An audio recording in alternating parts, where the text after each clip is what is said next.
mekanisme infeksi, dan juga mekanisme kanker ya. Kalau yang kanker nanti akan dijelaskan sama Ermin. Sekarang kita belajar yang infeksi dulu.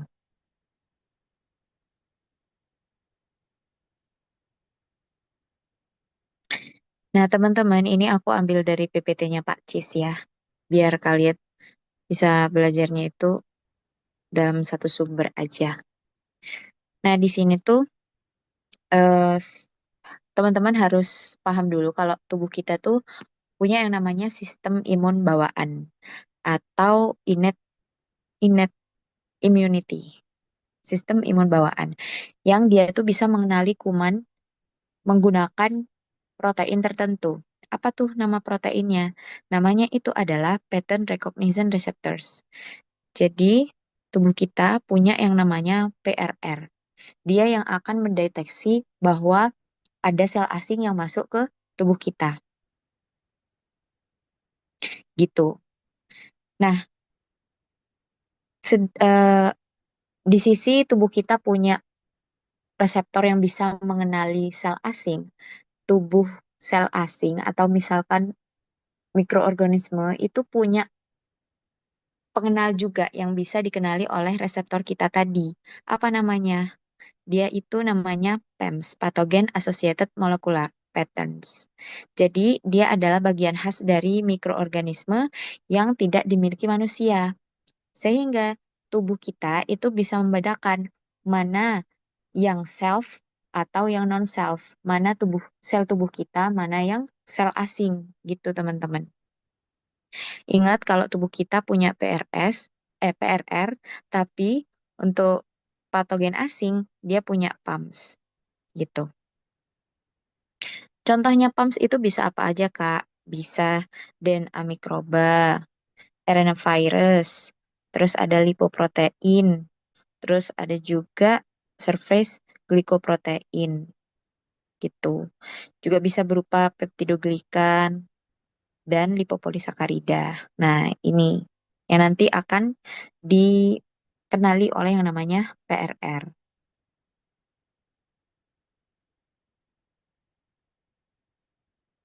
Nah, di sini adalah pattern recognition receptor-nya gitu. Kita ada macam-macam guys. Ada yang namanya TLR, ada RLR, ada NLR. Yang nanti setiap dari mereka itu mengenali pumps dari masing-masing sel asing yang masuk ke tubuh kita. Yang dari virus mereka punya glikoprotein, ada DNA, ada RNA yang nanti akan dikenali oleh PRR. Kita masuk ke jenisnya dari PRR. Yang pertama ada toll-like receptor. Jadi yang namanya TLR itu ada pada sel-sel seperti yang namanya makrofag, dendritik, dan juga sel-sel non-imun seperti epitel dan fibroblast. Di sini disebutin seperti itu. Dia tuh punya dua bagian guys. Ada yang di endosom, ada yang di plasma membran. Ini perlu kalian hafalin. Kalau yang endosom itu apa aja? Bisa TLR3, bisa TLR7, HTLR8, TLR9. Itu toll-like receptor yang ada di endosom. Kalau yang ada di plasma membran itu ada apa aja? Ada TLR12, ada TLR26, ada TLR24, TLR5, dan MTLR11. Seperti itu. Istilahnya, gampangannya ya, si TLR ini dia itu merupakan sensor permukaan sel imun yang mendeteksi kuman dan mengirim sinyal ke dalam sel agar nantinya respon imun kita itu jadi aktif gitu loh.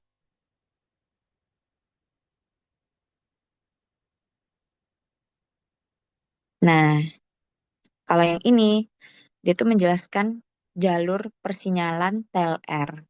Jadi ternyata setiap dari TLR ini itu memicu respon biologis tertentu melalui tiga jalur utama di sini. Ada NFKB. Ini fungsinya untuk aktivasi inflamasi dan juga bisa memproduksi sitokin. Kalau yang MAP kinase yang pas UTS kemarin itu kan untuk respons stres dan inflamasi. Kemudian yang IRF atau IFN regulatory factors, dia berfungsi untuk memproduksi interferon, penting untuk virus. Mungkin kalau teman-teman ingat, interferon itu kan bagian dari sel imun kita yang berfungsi untuk menghancurkan sel yang terinfeksi oleh virus. Seperti itu. Nah, adapun adaptor sinyal yang berperan pada persinyalan TLR itu ada ini MD88, ada TRF, aduh, terus ada TRAM gitu. Jadi yang tiap TLR ini itu akan membuka jalur sinyal yang berbeda-beda. Dia bisa buat inflamasi sitokin, bisa juga buat yang mana tadi? Respon stres dan produksi interferon gitu. Nah, ini dia agak ribet ya. Pokoknya intinya nanti dia itu persinyalannya seperti ini, teman-teman. Tidak perlu dihafal sih. Kemudian lanjut ke Not Like Receptor atau NLR. Nah, NLR itu adalah sensor yang berada di sitoplasma, tidak berada di membran kayak yang TLR tadi. Nah, NLR itu mendeteksi apa aja? Yang pertama, dia mendeteksi PAMS. PAMS itu bagian yang ada di patogen. Bisa berupa peptidoglikan, bisa berupa flagellin, viral RNA, dan juga jamur. Gitu. Terus dia juga bisa mengenali bahan lingkungan tertentu, seperti misalkan di sini ada debu, terus ada radiasi UV, seperti itu. Jadi simpelnya si NLR ini adalah sensor yang ada di dalam sel yang mendeteksi ancaman dari dalam sitoplasma. Sehingga nanti akhirnya akan memicu yang namanya inflamasi gitu.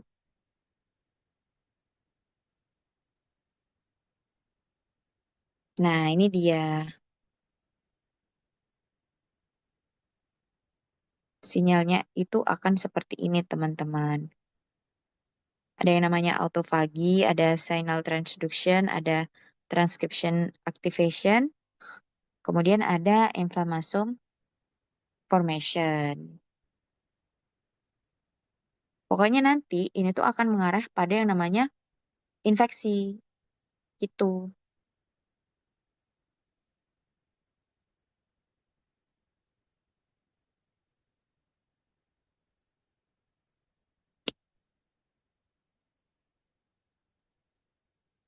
Kemudian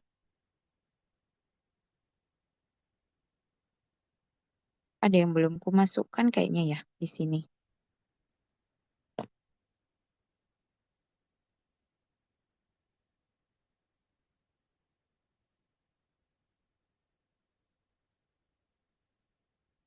Nah, kita lanjut ke inflammation response. Jadi slide ini tuh menjelaskan bahwa ketika PRR-nya mendeteksi kuman, itu tubuh kita bisa memicu yang namanya inflamasi.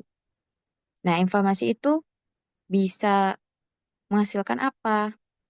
Dia bisa menghasilkan adanya kemerahan, ada yang namanya panas, atau istilahnya tuh kalor. Kemudian ada yang namanya bengkak, terus ada yang namanya nyeri. Kemudian dari kondisi tersebut itu akan mengaktifkan yang namanya imunitas kita. Gitu.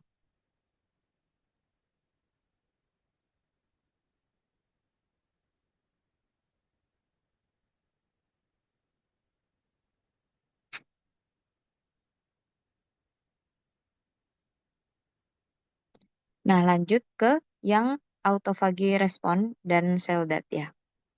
Jadi kalau misalkan ada sel tubuh kita yang terinfeksi, itu bisa melakukan dua hal, teman-teman. Yang pertama ada autofagi. Artinya autofagi berarti sel kita itu memakan bagian tubuh sendiri, termasuk mikroba di dalam sel. Ini merupakan salah satu cara tubuh kita untuk membersihkan tubuh kita dari infeksi. Namanya autofagi. Atau bisa juga terjadi kematian sel atau yang namanya apoptosis. Bisa juga nekroptosis atau piroptosis. Seperti itu.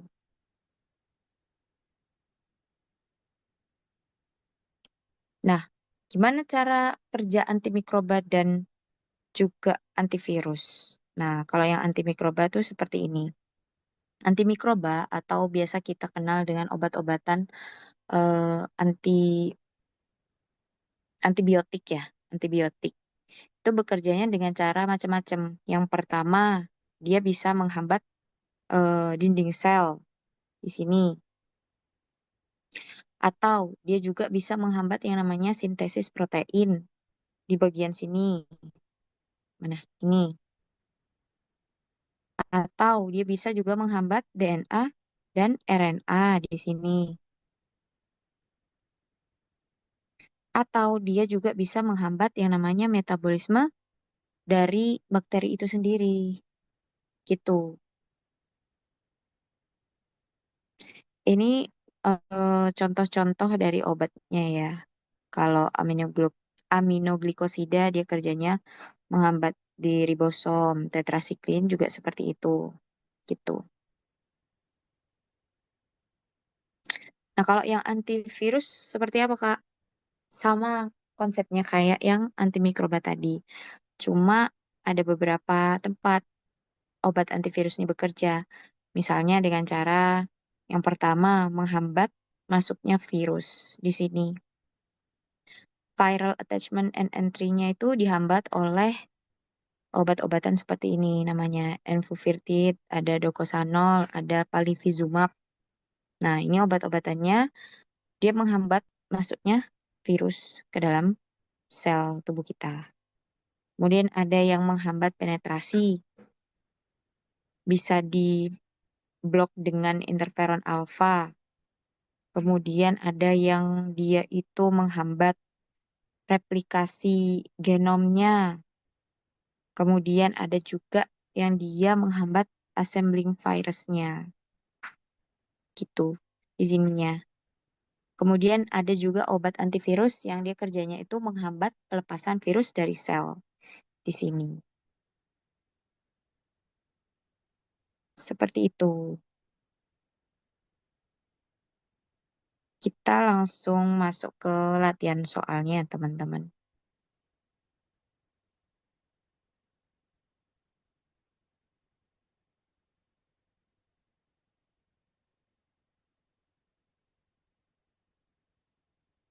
Soal pertama, TLR family dapat mendeteksi ligan bakteri, virus, dan senyawa eksternal seperti silikon.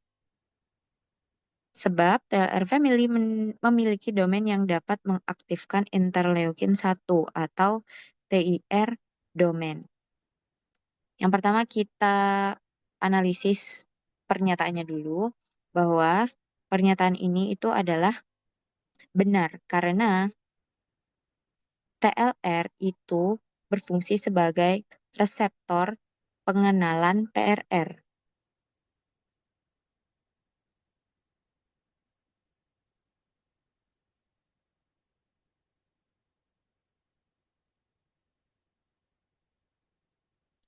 yang mengenali molekul dari mikroba. Kan yang mikroba tadi dia punya yang namanya PAM ya. Jadi TLR dia mengenali PAM yang ada di mikroba. Seperti itu. Jadi pernyataan ini benar. Kemudian untuk alasannya, sebab TLR family memiliki domain yang dapat mengaktifkan interleukin 1. Pernyataan kedua ini juga benar. Kenapa? Karena domain TIR ini adalah domain persinyalan sitoplasma yang berinteraksi dengan adaptor persinyalan untuk memulai respons inflamasi. Jadi istilahnya yang interleukin 1 atau TIR domain itu dia adalah mediator inflamasi. Seperti itu. Jadi kedua pernyataan itu benar, tetapi dia tidak memiliki hubungan sebab akibat. Berarti jawabannya adalah yang B. Benar-benar tidak berhubungan. Gitu.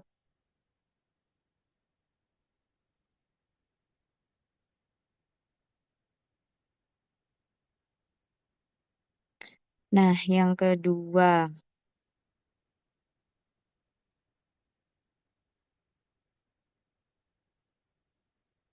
di bawah ini adalah PRR sitoplasmik.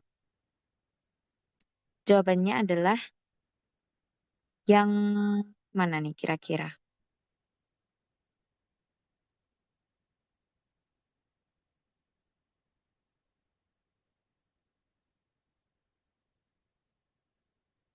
Jawabannya adalah yang RIG 1. Kenapa? Karena yang TLR 2, 3, dan 4 itu umumnya merupakan reseptor yang ada di transmembran, baik di permukaan atau pada endosom, seperti gambar ini nih. Tuh, di plasma membran maupun yang endosom. TLR2 tadi di plasma membran, TLR3 di endosom, TLR4 ada di plasma membran. Sedangkan yang RIG1 dia adalah PRR yang ada di sitoplasma. Jadi jawabannya yang ini. Seperti itu. Kemudian soal selanjutnya, kelompok TLR yang terletak pada endosom adalah di sini menurut gambar ini tuh ada yang 3 dan juga 7. Jadi jawabannya adalah 2 dan 4. Lanjut soal selanjutnya.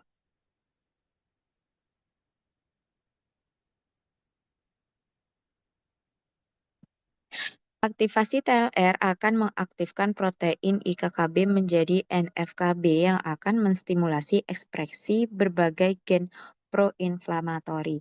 Sebab respon inflamasi ini dibutuhkan tubuh untuk menggerakkan berbagai sel imun dikarenakan adanya kerusakan sel. Kita bedah yang pernyataan satu dulu ya. Jadi teman-teman, seperti yang aku jelaskan tadi di awal kan si TLR ini kan salah satu dari yang namanya PRR dari tubuh kita kan. Nah, Toll-like receptor atau TLR itu memang mengaktifkan protein IKK menjadi NFKB yang kemudian akan menstimulasi adanya inflamasi atau istilahnya dia akan mengaktifkan ekspresi gen proinflamasi. Tentu pernyataan yang satu ini benar.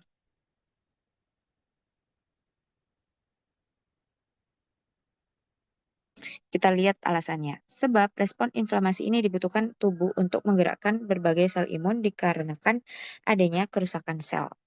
Nah, dari alasan ini pun juga benar teman-teman. Karena apa? Memang respon inflamasi itu dibutuhkan banget untuk tubuh kita. Buat apa? Untuk melawan adanya penyakit dan menggerakkan berbagai sel imun. Ya karena adanya kerusakan sel tadi. Jadi, antara aktivasi TLR, respon inflamasi, dan kebutuhan tubuh akan respon tersebut untuk pertahanan diri itu saling berkaitan.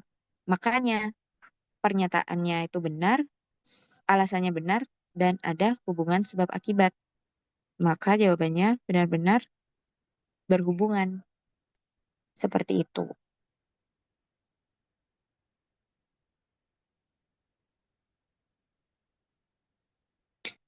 Yang selanjutnya yakni RNA virus dapat dikenali oleh PRR ketika virus tidak dapat docking atau menempel pada sel host.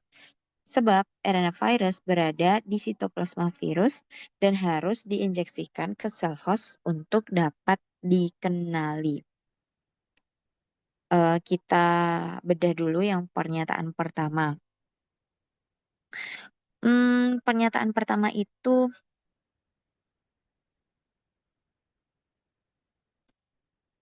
hmm, dia itu benar teman-teman. Karena RNA virus itu dapat dikenali oleh PRR ketika virus tidak dapat docking atau menempel pada sel host. Dan alasannya RNA virus itu berada di sitoplasma virus dan harus diinjeksikan ke sel host untuk dapat dikenali. Gitu. Karena RNA virus itu berada di sitoplasmanya virus dan memang harus diinjeksikan ke sel inangnya, baru dia dapat dikenali.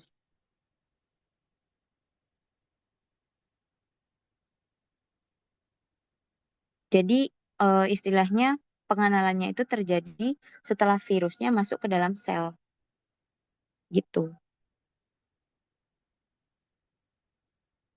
Tetapi kedua pernyataan ini tidak ada hubungan sebab akibat secara langsung, gitu teman-teman. Ermin bisa bener gak Min?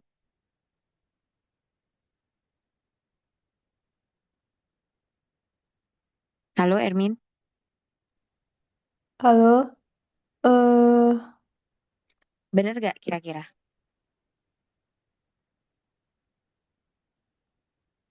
benar-benar.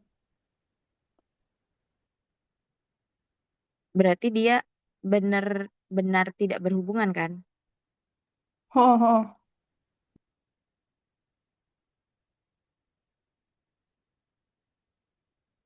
Jadi dia itu benar-benar tidak berhubungan.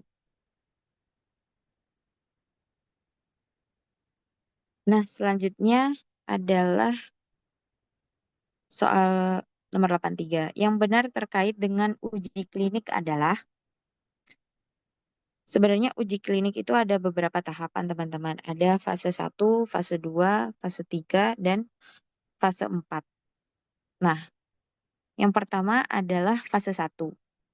Fase 1 itu tujuannya Sof, ya, maaf.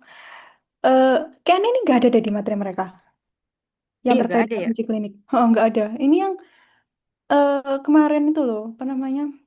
Yang Prof Jun nggak masuk, terus tiba-tiba ada soal anomali kayak Funvar ini loh. Ini soalnya Mm-mm. nggak ada ini di materi. Aku takutnya tiba-tiba ada gitu mereka, makanya aku masukin di sini. Iya sih, tapi masalahnya mereka nggak ada Funvar cuy. Tapi ya udah deh, nggak apa-apa, bahas aja. Iya, Kasihan nice to mereka. know aja. Oke, saya Jadi bentar yang teman-teman. namanya, Izin cerita. Heeh. Jadi UAS kemarin tuh apa ya? Kebanyakan soal jujur nggak ada di PPT. Nah, jujur waktu itu aku kesel sih ngerjainnya. Kayak literally 40 soal itu aku nggak bisa karena nggak ada di PPT. Gitu. Nah, tapi sekarang kan struktur ngajarnya udah diubah kan teman-teman. Kayak bahkan Prof Jun kayaknya udah nggak ngajar kalian lagi. Terakhir waktu awal-awal. Jadi mungkin soal yang muncul buat UAS itu lebih relevan lah buat apa namanya sama kalian gitu sih. Ya nggak Zof? Kamu ingat nggak dulu? Iya aku ingat. Terus aku juga baru diceritain kalau misalkan soal UAS biosalmol kita itu dibuat hamil berapa jam ya sebelum sebelum ujian di hari itu. Sumpah. Iya. Oh, Dan yang buat pun bukan Prof Jun. oh, pantas. Oke, lanjut aja Sof. Ya, lanjut aja ya. Jadi guys, yang namanya obat pas diedarkan itu gak langsung semena-mena diedarkan gitu. Jadi dia ada uji preklinik sama uji klinik. Uji preklinik itu biasanya diuji pada hewan-hewan gitu loh. Jadi tingkatnya masih di laboratorium. Nah, sedangkan uji klinik itu dia udah kayak eh, diujikan di masyarakat gitu. Kayak contohnya di fase satu. Di fase satu itu obatnya diuji kepada orang-orang yang sehat. Artinya orang-orang yang tidak ada penyakit gitu loh. Kenapa? Karena dia bertujuan untuk mengkonfirmasi keamanan dan tolerabilitas dosis maksimum dari subjek sehat itu sendiri gitu. Nah, kemudian ada fase 2. Fase 2 itu bertujuan untuk menentukan tentang dosis efektif dan keamanan jangka pendek pada pasien. Em, Kalau nggak salah ini sudah masuk ke pasien yang sakit. Jadi di fase 2 ini. Min, tolong koreksi ya kalau aku salah. Saya aku agak lupa juga. Nah, lalu fase 3. Nah, di fase 3 itu dia bertujuan untuk menunjukkan efektivitas terapi dalam skala besar.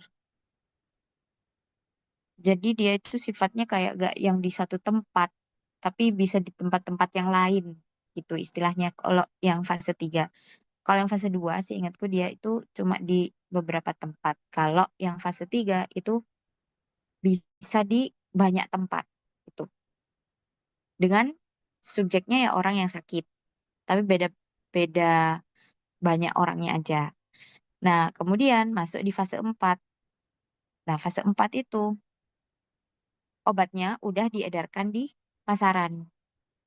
Jadi istilahnya ya di fase ini dilakukan pengawasan keamanan pasca edar obat di pasaran itu. Gitu. Jadi semua jawaban di sini adalah benar. Bener kok, Sof. Aku nyocokin sama PPT Farkol TM14. Sama kok Oke, penjelasannya. lanjut untuk yang nomor 36.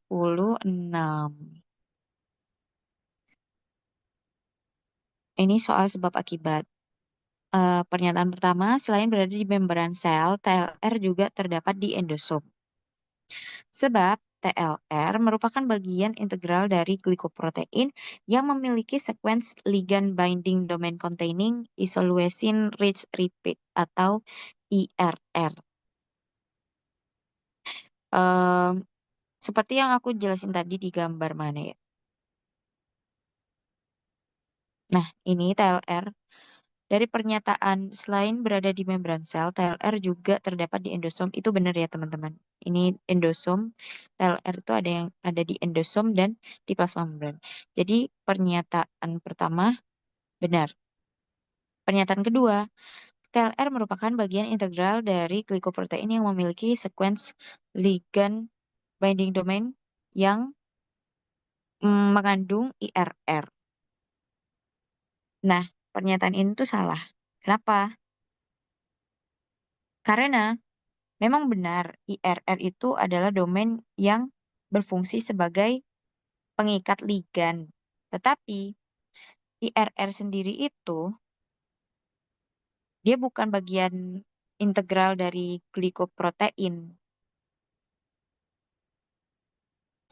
Jadi dia itu bukan apa ya? Bukan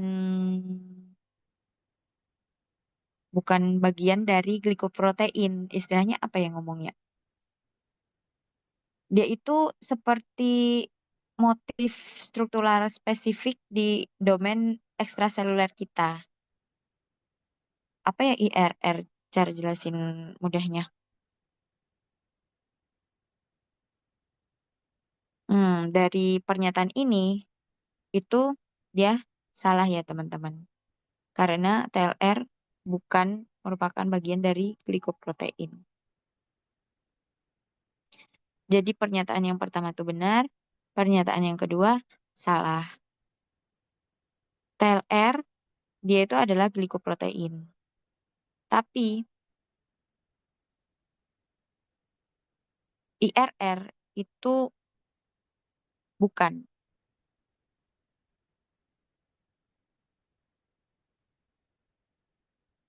gitu istilahnya. Ya apa ya?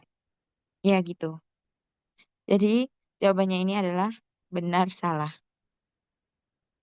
Sebenarnya aku pas ngerjain soal ini tuh rada ragu karena aku jawabannya itu seingatku ya aku jawabnya benar-benar karena waktu itu masih bingung gitu. Kemudian lanjut nomor 79.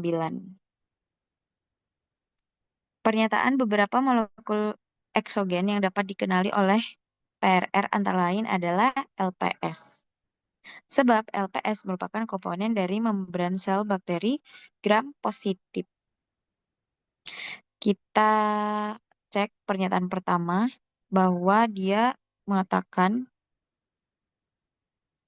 lipopolisakarida itu adalah molekul eksogen yang dapat dikenali oleh PRR.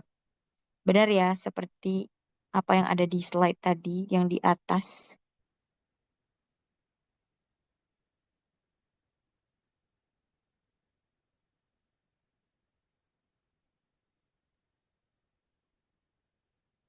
Mana ya di sini?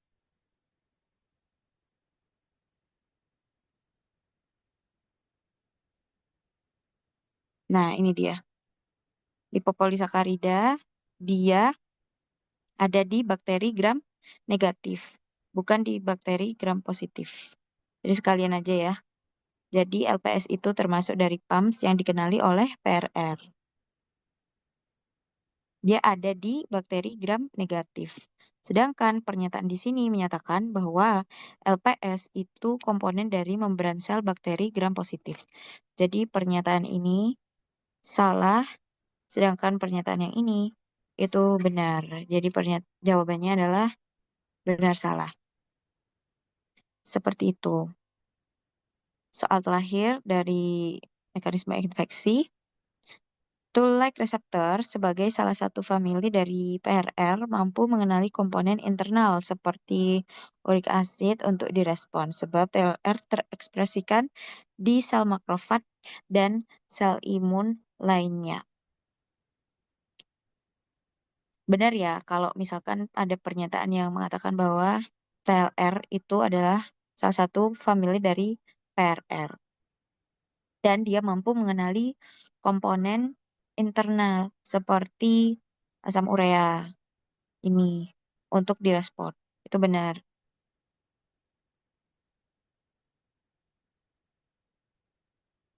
Asam urea, asam urat guys, asam urat maaf. Karena apa? Asam urat itu adalah kondisi di mana dia itu sebagai respon sel asing gitu bagi tubuh kita. Sehingga dia otomatis dapat mengaktifkan respon imun melalui PRR tadi. Lebih spesifiknya lewat TLR gitu.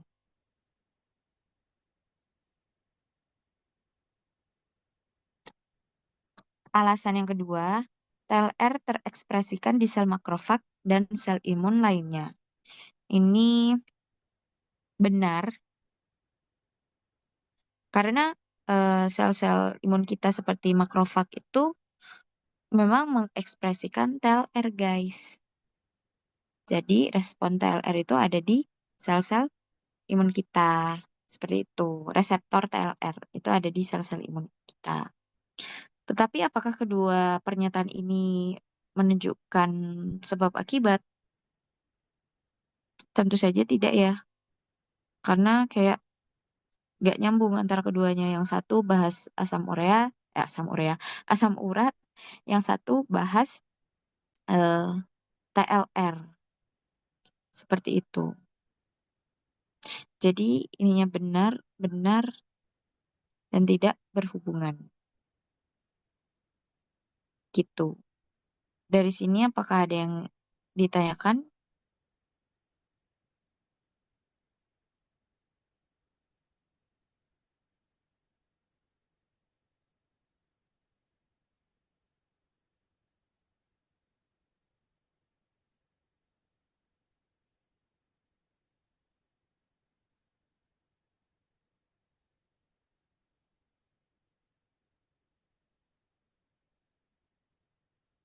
Kalau misalkan ada hal-hal yang perlu ditanyakan, itu bisa langsung ditanyakan ya teman-teman. Atau nanti di luar Zoom juga boleh.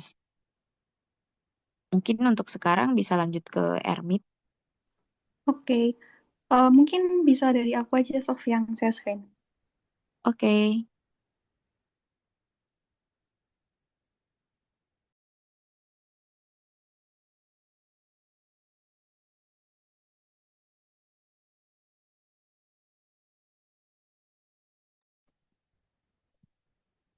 Oke, teman-teman. Materi yang kedua ini kita bakal bahas kanker. Nah, aku udah sempat tanya ke teman-teman kalian kalau ternyata yang dosen yang ngajar kanker itu masih Pak Mahar.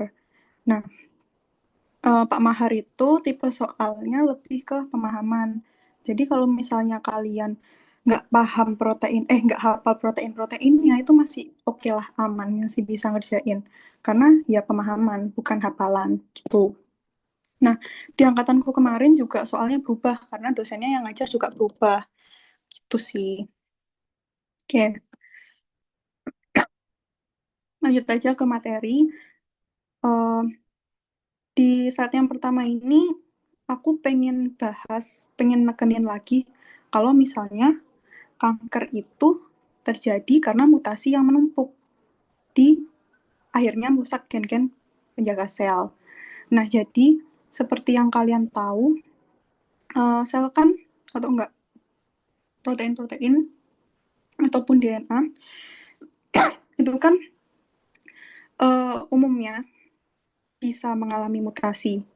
Tapi tubuh kita itu punya mekanismenya sendiri gitu loh supaya kerusakan tersebut diperbaiki. Kalau misalnya nggak bisa diperbaiki pun, sel itu masih ada opsi untuk ngelakuin apoptosis. Nah, kalau misalnya kehilangan kontrol tersebut, berarti sel eh, sel yang rusak itu kan otomatis nggak bisa diperbaiki, terus nggak bisa mengalami apa namanya apoptosis. Itu nanti jatuhnya jadi kanker. Nah, jadi kanker itu nggak sembarangan sel atau nggak sembarangan komponen sel yang mengalami mutasi. Gitu teman-teman. Lebih ke gen-gen penjaganya aja yang mengalami mutasi. Gara-gara gen-gen penjaga sel ini mengalami mutasi, otomatis eh, makin lama kerusakannya itu tambah parah. Soalnya kan nggak ada yang jaga sel tadi. Gitu teman-teman. Nah, gen-gen penjaga sel ini apa aja sih Kak? Ada tumor suppressor, ada DNA repair genes, terus habis itu ada proto-oncogenes. Nah, kita bahas dulu dari yang apa namanya tumor suppressor. Nah, suppressor itu kan berarti kayak menghambat gitu kan. Nah, berarti gen-gen ini itu berperan untuk menghambat pertumbuhan gitu. Nah, kenapa kok harus dihambat, Kak? Ya, simpelnya supaya sel itu nggak bisa seenaknya sendiri gitu loh, buat kayak membelah, buat berdiferensiasi, itu nggak bisa. Karena kalau misalnya nggak diatur kayak gitu, ya gimana caranya tubuh bisa melakukan koordinasinya dengan baik. Kalau misalnya dia ngatur sel buat nggak membelah seenaknya sendiri aja nggak bisa, gitu kan. Nah, lanjut ke DNA repair genes. Kalau DNA repair genes itu berarti kayak gen-gen yang ada di enzim yang memperbaiki kerusakan DNA, kayak exonuklease, endonuklease, yang kemarin kita belajar. Kalau proto-oncogenes itu berarti gen-gen yang mendukung pertumbuhan. Misalnya kayak growth factor yang pernah kita pelajari waktu di MAPK. Gitu. Nah, seperti yang aku bilang tadi, kalau misalnya mutasinya bertepatan di gen-gen penjaga sel, loh, sik, sik. Sik, bentar guys, Apple Pencilku mati. Sorry, sorry. Ya, kayaknya nggak bisa deh. Udah aku pakai tangan. Kalau misalnya kerusakannya bertepatan di gen-gen penjaga sel, ya simpelnya sel tersebut bakal bertransformasi menjadi sel yang abnormal. Gitu. Nah, sebenarnya ini pemahaman konsep di mana kalau sel yang abnormal itu nggak otomatis jadi kanker. ada tahapannya dulu. Pertama, sel abnormal. Terus habis itu temennya, tetangganya lagi jadi sel abnormal. Nah, kumpulan-kumpulan sel abnormal itu jadi tumor.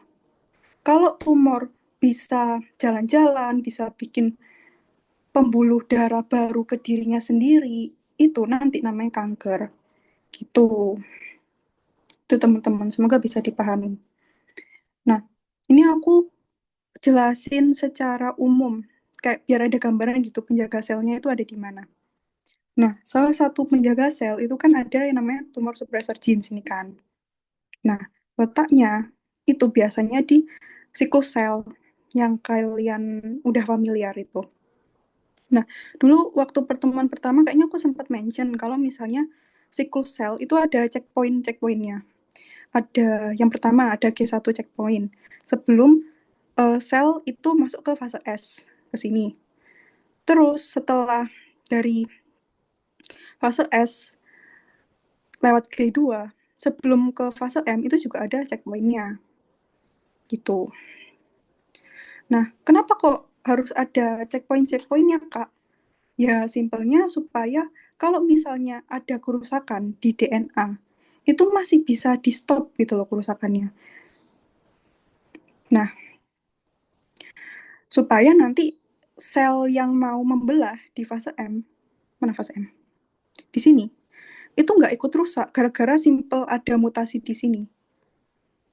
Gitu. Nah, uh,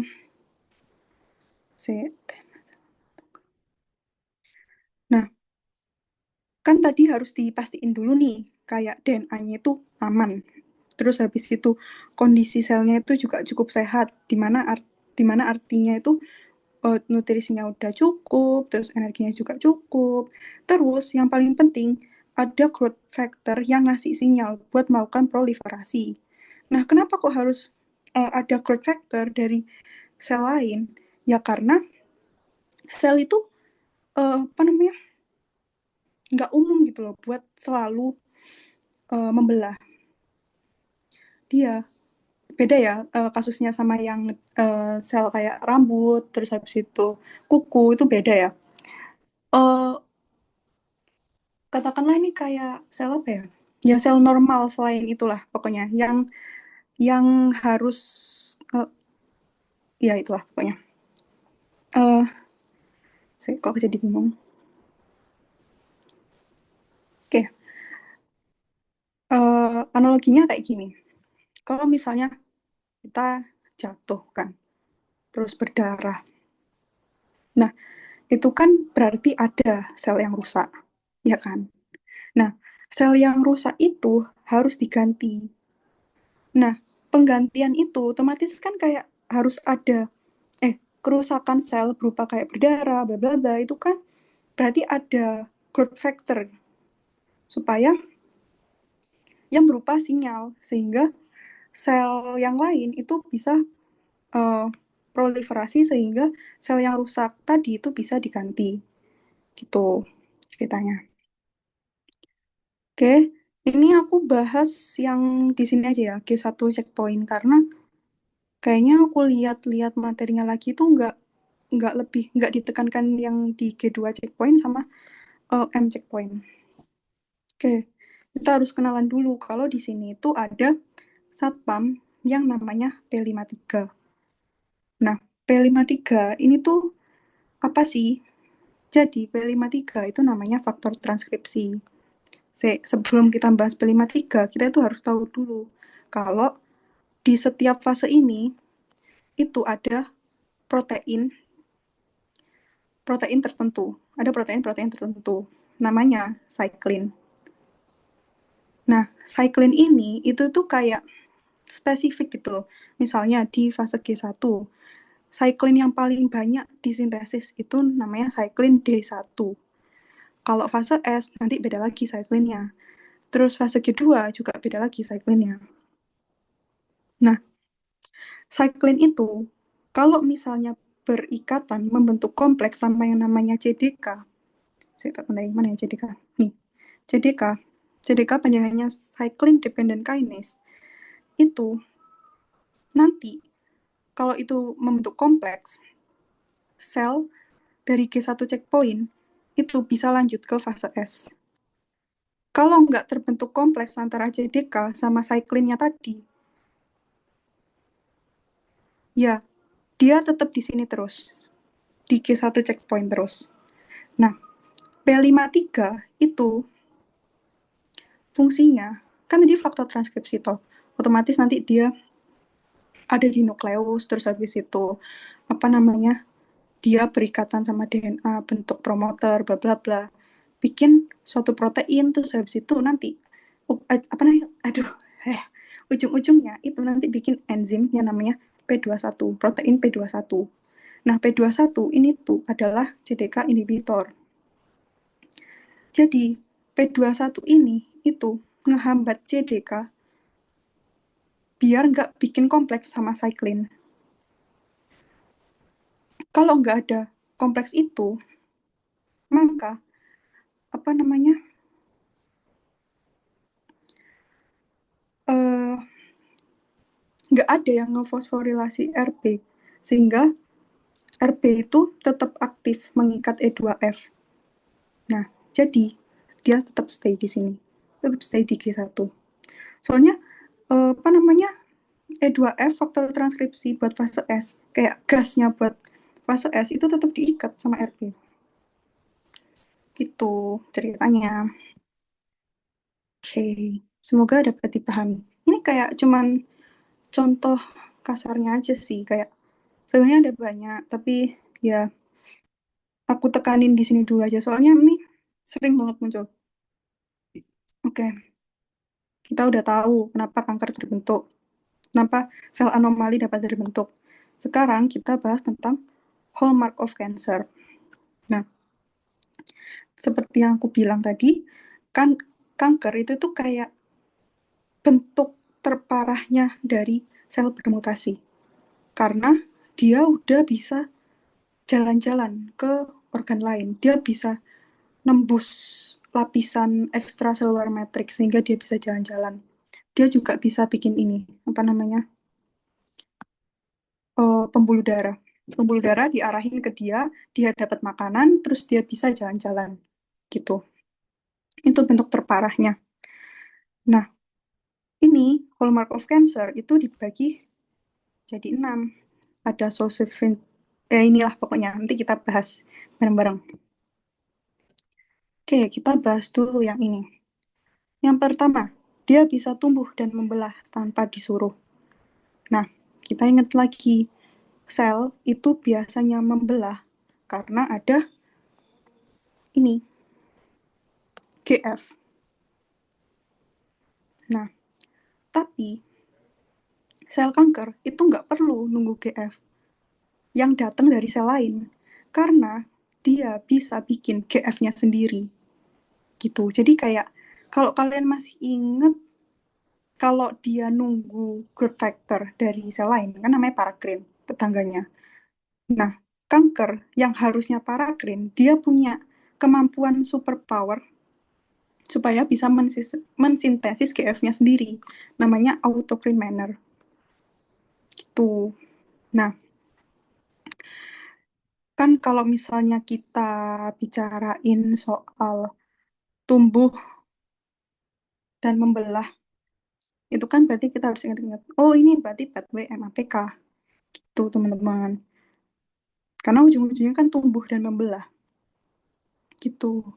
Nah, selain itu, karena ada perubahan respon seluler terhadap growth factor, dan itu juga ada mutasi dan overekspresi dari reseptornya. Hmm,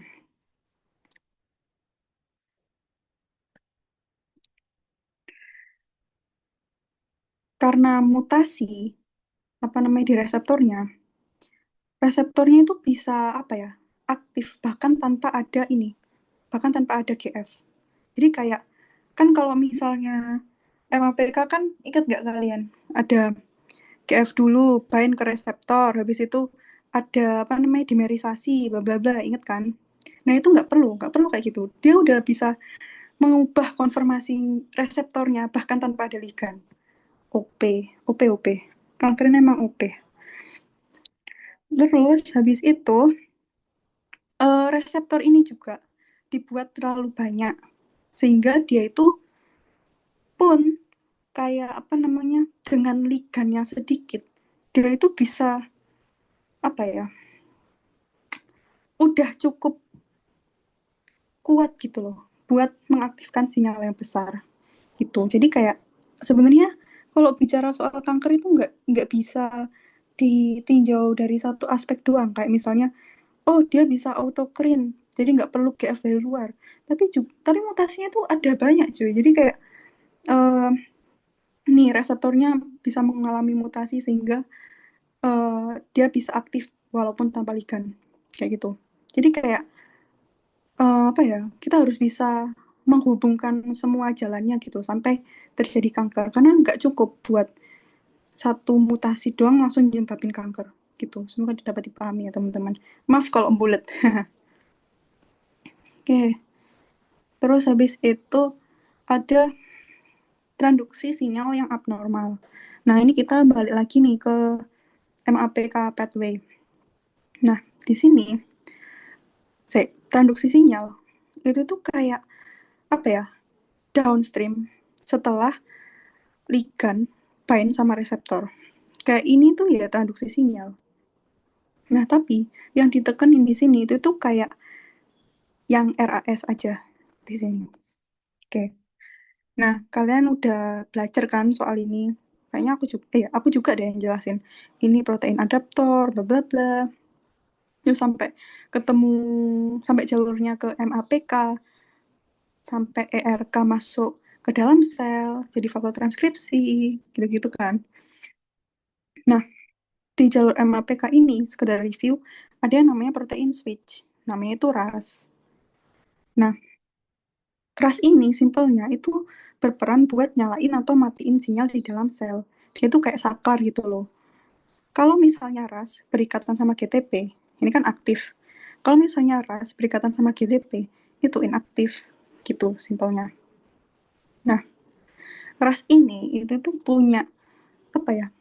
Active site yang bisa ngubah GTP jadi GDP. Nah, tapi supaya GDP ini bisa keluar dari active site-nya dia itu harus dibantu sama GF. Jadi GF itu kayak istilahnya yang mukul ras gitu loh, supaya supaya GDP-nya itu nggak ngiket lagi di active site-nya ras. Kalau misalnya nggak ada GDP lagi yang ngiket di active site-nya ras, nanti GTP bisa masuk, terus akhirnya aktif lagi gitu. Nah, kenapa kok bisa spesifik langsung apa namanya ngiket GTP gitu kan? Ya soalnya simpelnya GTP itu konsentrasinya lebih banyak di sitoplasma gitu loh. Sehingga kayak lebih apa ya, peluang RAS ngiket GTP itu lebih besar daripada ngiket GDP. Gitu simpelnya. Nah, kalau di PPT yang Pak Mahar itu bilang kalau ada mutasi titik atau perubahan basa DNA yang ganggu fungsi GTP ase RAS. Nah, sehingga RAS itu nggak bisa motong GTP jadi GDP. Nah, kalau kayak gitu berarti RAS bakal aktif terus-terusan. Ya GF juga gak bisa bantu orang dia cuman mukul RAS supaya GDP-nya keluar kok. Dia bukan yang bantu motongin AT fosfatnya kan supaya GTP berubah jadi GDP. Dia cuma mukul GF-nya doang. Dia GF cuma memukul RAS doang supaya GDP keluar. Gitu kan. Oke, itu satu transduksi sinyal yang di RAS. Nah, terus ini kita kenalan sama gen Abelson Tyrosine Kinase. Terus singkatannya ABL. Nah, ABL ini itu lebih gede fungsinya. Dia ngatur proliferasi atau pembelahan sel, survival, melindungi dari apoptosis. Terus dia itu juga bahkan uh, jaga supaya selnya bisa nempel satu sama lain. Nah,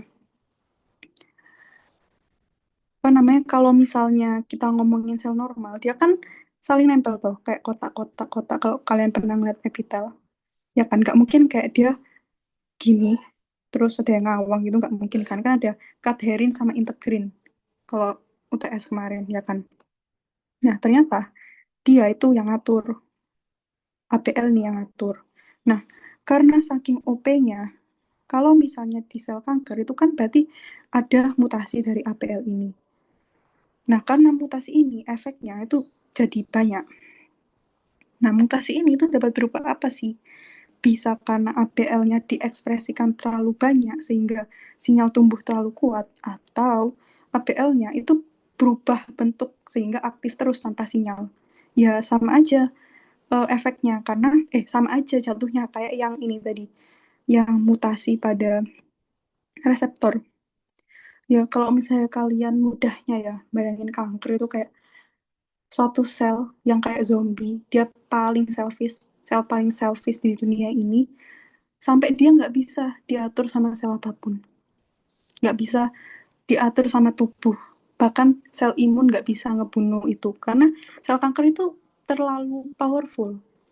Sebenarnya kalau misalnya kalian belajar biomedik nanti di semester 2 kalian bakal tahu kalau ternyata sel imun kita itu udah powerful loh, kayak banyak gitu loh mekanismenya supaya dia bisa ngebunuh sel yang katakanlah sel yang terinfeksi atau ya kayak gitu ada patogen masuk dia bisa ngebunuh kayak gitu ya tergantung butuh berapa lama kalau misalnya nggak terlalu kuat kan jatuhnya ke iNet kalau kuat butuh adaptif tapi adaptif itu kan dia juga powerful toh. Soalnya dia kayak spesifik banget keren kan tubuh kita nah tapi itu nggak cukup kuat buat ngebunuh kanker tuh makanya kita perlu obat seperti itu nah terus masuk ke nuclear transcription. Oke, ini berarti kita bahas soal faktor transkripsi lagi. Nah, kalau di PPT-nya Pak Mahar itu lebih fokus, sorry, sorry, fokus ke ini, CMYC. Nah, CMYC, kalian pasti udah ke asing. Ini tuh ada di MAPK, ya kan? Nah, ya kayak pengaturan sel pada umumnya lah. Nggak mungkin CMYC ini tuh nggak diatur ketat pembuatannya. Ya soalnya tubuh kan nggak mau kayak eh apa ya pertumbuhan selnya nggak terkontrol ya kan kalau misalnya nggak terkontrol gimana caranya dia koordinasi antar organ-organnya kalau misalnya selnya aja nggak bisa diatur secara ketat gitu kan logikanya eh nah si MYC ini itu pembuatannya diatur secara ketat dan hanya dibuat di fase S sehingga sel itu nggak bereplikasi terus habis itu nggak berdiferensiasi di luar fase M. Nah, pada sel kanker, regulasi pengaturan ketatnya itu hilang. Sehingga si MYC itu tetap muncul bukan cuma di fase S, sehingga terjadi proliferasi besar-besaran. Gitu. Jadi kayak, ya sebenarnya kalau misalnya mau bahas kanker, ya, ya apa ya? Ya intinya proliferasi secara besar-besaran, dia bisa nyuri makanan dari dari apa ya? Dari sel lain, dia bisa jalan-jalan, terus habis itu ya gitu deh. Aku jujur sampai sekarang belum dapat soal apa ya gimana caranya kanker itu apa ya ya apa yang jelasnya aku sampai sekarang belum dapat kang gimana caranya mekanismenya kanker itu polanya di mana aja itu polanya di mana aja jalannya itu belum jadi kayak kalau misalnya aku nggak bisa jelasin ke kalian soal eh, aturan jalannya kanker kayak dia nyebarnya di jalur mana aja, entah di pembuluh darah atau kelenjar getah bening itu aku gak bisa, soalnya aku apa namanya belum dapat materi itu. Jadi aku masih eh ngebatasin skupku di cakupan biomol aja ya teman-teman. Soalnya farkol kami nggak sampai sedalam itu, gitu. Oke, lanjut ke cell cycle dependent genes. Nah, ini yang tadi, yang cyclin itu tadi, kompleks cyclin sama JDK. Nah, yang kayak aku jelasin tadi, cyclin D1 itu kan apa namanya? Gak sebanyak itu diproduksi di sini. Sehingga kayak tubuh itu masih bisa ngebatasin gitu loh. Kayak eh, ya cuman kayak istilahnya cukup gitu loh. Segitu itu cukup buat lanjut ke fase S. Nah, sehingga kalau misalnya cyclin D1 dibuat nggak sebanyak itu, otomatis kan apa namanya? Sik, sik.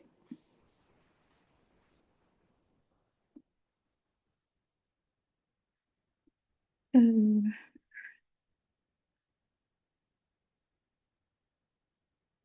sehingga nggak sebanyak itu apa namanya? Kompleks cyclin CDK-nya. Sehingga RB itu kayak nggak difosforilasi terus-terusan. Kalau misalnya RB difosforilasi terus-terusan, berarti kan RB sebagai satpam dari E2F ini ya gak bakal aktif, sehingga kayak apa ya istilahnya, sel belum dicek itu udah lanjut aja karena dia terus difosforilasi sama kompleks ini gitu ceritanya.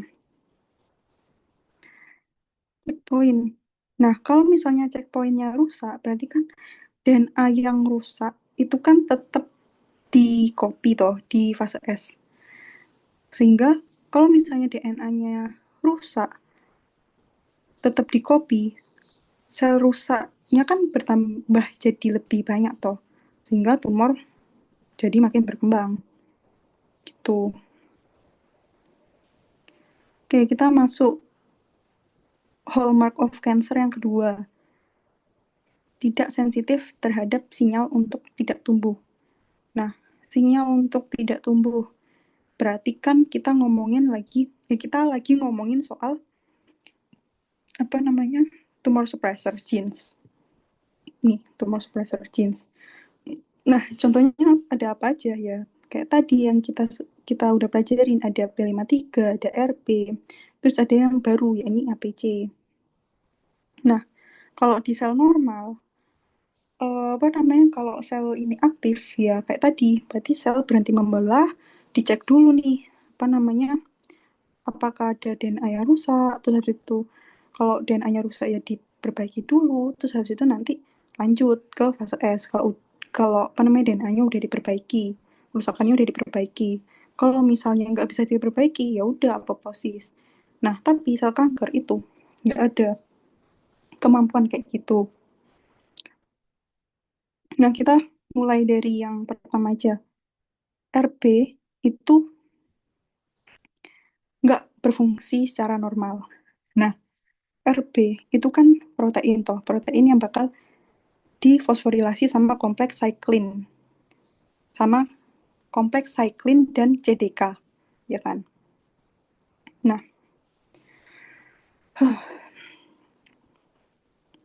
kalau kita ngomongin soal protein, kita tarik mundur dulu. Protein kan apa namanya, tersusun atas asam amino. Asam amino dikode sama gen, gen dikode sama kodon. Nah, kalau misalnya kita ngomongin soal RB yang nggak, yang tidak bisa berfungsi secara normal, berarti kan dari awal apa namanya, eh, gen dari RB itu mengalami perubahan toh, sehingga ujung-ujungnya kalau misalnya protein RB udah dikode, dia gak bakal bisa bekerja dengan baik. Nah, kalau nggak bisa bekerja dengan baik, berarti nanti dia kemampuan buat ngiket transcription faktor untuk fase S ya gak poten. Katakanlah ya, kalau misalnya RB gennya udah rusak, otomatis proteinnya rusak, kemampuan enzimnya rusak, tanpa ada cyclin D, tanpa ada kompleks cyclin D sama CDK, yang fosforilasi dia, E2F itu ya terlepas gitu aja. Terus akhirnya masuk ke fase S sikoselnya. Gitu. Oke, kita bahas hal yang baru sekarang. Udah nggak bahas apa ya, P53, udah nggak bahas RB. Sekarang kita bahasnya APC. Kita bahas soal APC genes.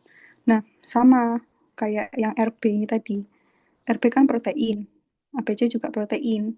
Nah, di sini gen dari APC itu mengalami perubahan sehingga kerjanya nggak poten lagi untuk buang beta katenin ini. Nah, beta katenin ini tuh apa sih? Jadi beta katenin itu protein yang ngeaktifin gen pertumbuhan kayak E2F, cyclin D1 gitu. Nah, kalau misalnya APC genes rusak, terus fungsinya sebagai protein yang ngedegradasi beta katenin jadi rusak, otomatis beta katenin ini bakal numpuk di sitoplasma. Akhirnya nanti sel akan mengalami proliferasi besar-besaran gitu. Nah, eh, beta katenin ini tuh sama kayak apa sih? Eh, kok aku jadi lupa sih? Sama kayak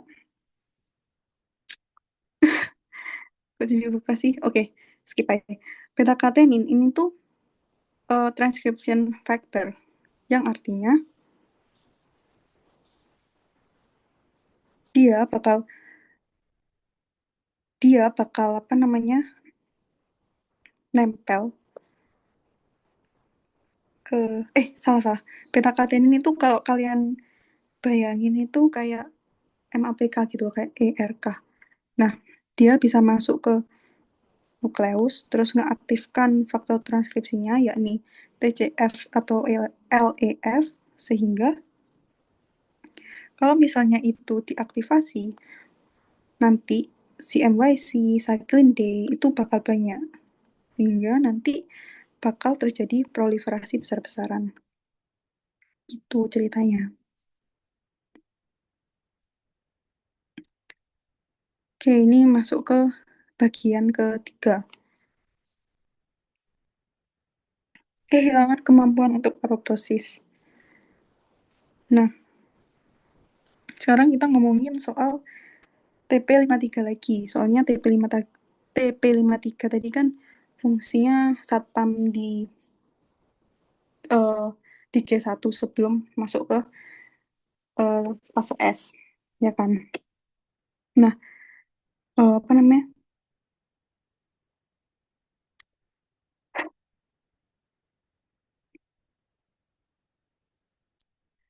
Kalau di sel kanker, kemampuan apoptosisnya kan hilang. Sehingga kita harus tarik mundur lagi. Ternyata di situ gen TP53-nya itu rusak dulu. Kan tadi kayak kehilangan fungsi satpamnya tadi kan. Berarti kan gen TP53-nya rusak dulu. Sehingga P53 sebagai satpam tadi kerjanya nggak poten. Sehingga, apa namanya, eh tanpa P53 yang jadi satpam ini, sel dengan DNA yang rusak itu tetap membelah. Sehingga nanti timbul sel yang anomali, terus kemudian nanti jadi banyak di tumor, sampai akhir-akhirnya memicu kanker. Gitu kan. Terus, kehilangan kemampuan untuk apoptosis selain dari inaktivasi gen TP53 itu juga gara-gara overekspresi dari BCL2. Nah, se- sebelum kita tahu lebih lanjut, kita harus tahu dulu soal keluarga BCL2. Nah, keluarga BCL2 ini itu dibagi jadi dua domain. Ada yang bersifat anti-apoptosis dan ada yang sifatnya pro-apoptosis. Oke. Ya, seperti yang kalian bayangin, berarti kalau misalnya di sel kanker, itu anti apoptosisnya disintesis terlalu banyak kan?